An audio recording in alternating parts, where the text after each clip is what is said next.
Vous avez forcément déjà entendu parler de cette plante. Dans les cosmétiques, ils aiment bien écrire à l'aloe vera. Bonjour Roland Motz. Bonjour Et Xavier. je sais pas ce que c'est. Vous savez pas c'est quoi? Non, Bon. je sais pas c'est quoi. Ah bon. Eh ben, c'est une plante assez charnue. Alors ça ressemble un peu à un cactus. Ça fait un tout petit tronc. Ça fait des grandes feuilles qui sont légèrement épineuses, mais très légèrement et un peu dentées. Et ces feuilles sont un peu gris verdâtres.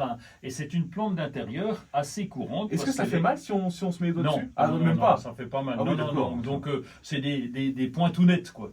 Donc ça va, Ouais. ça pique pas, ça se casse pas. C'est pas comme Oui, le, oui. le vrai cactus qui a des ouais, c'est épine. Non, là ça va, on est plus Bon, tranquille. d'accord. Je vais couper la parole. Bah oui, bah, Je- si vous- je- normalement vous aviez une question. Alors, Roland, Ah oui. attendez, Attendez, je vais faire. Non, Ah, non, Roland, non, bon, ça, allez-y. Attendez, je vais le faire moi. Les soins sont-ils simples, Roland Motz? Oui, merci. Ben, je vais dire la suite alors.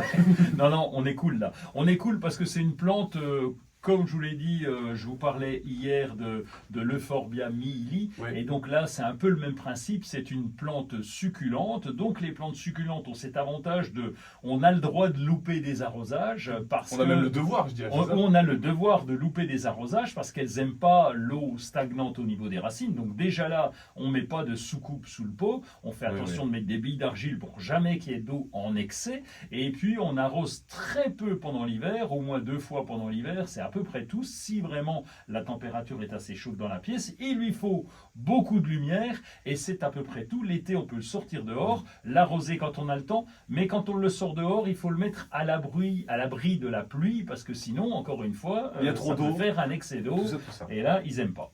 Ça a l'air quand même relativement simple de ce Oui. que vous dites. Donc Oui. on peut l'avoir à la maison comme une plante d'intérieur classique. Alors oui, comme une plante d'intérieur classique, on se doit de l'avoir à la maison parce que ça gèle quand même, ça gèle, ça tient jusqu'à 5 degrés à peu près, 0,5 degrés, on en a dans le sud de la France, d'ailleurs on les reconnaît avec leurs fleurs magnifiques jaunes et c'est très très joli, mais chez nous, non, c'est même pas la peine, on va pas les planter dehors, on prend un gros risque si on le fait. On peut l'utiliser dans je disais les cosmétiques au Oui, tout début, mais la cuisine aussi. Eh bien, cuisine aussi, parce qu'il se fait un jus d'aloe vera. Donc, c'est une pratique assez courante. Et puis, on peut aussi mettre ces feuilles légèrement découpées. On peut les ajouter dans les salades. Parce que ces grandes feuilles qui sont là, quand on les coupe en morceaux, c'est rigolo. Enfin, c'est pas rigolo, d'ailleurs, on s'en fout. Non, mais, ouais. Il y a un fluide à l'intérieur, un genre de fluide. Et c'est avec lui qu'on fait justement ce jus. Ah, c'est vraiment drôle. Hein. Ah, c'est drôle. Ben, moi, ça m'a fait rire longtemps. Mais bon, après, chacun son truc.